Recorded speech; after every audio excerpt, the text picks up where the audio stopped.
انتصار وميرهان حسين في حلقة الليلة من برنامج رامز جاب من الآخر.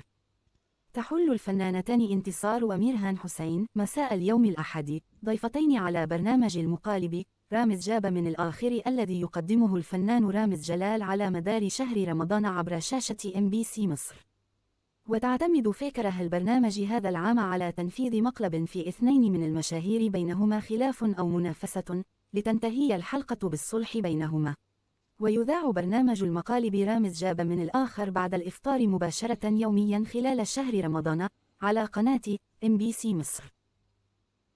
ووقع في فخ رامز هذا العام عدد كبير من نجوم الفن والرياضة والإعلام منهما أحمد السقا وسماية الخشاب وبسم سمرة وحمد الميرغني وأيتن عامر وحسن شاكوش ونجلة بدر وأحمد حسام ميدو وحمادة هلال ومحمد رياض وباميلا الكيك ومحمد شاهين وحسن عسيري وغيرهم.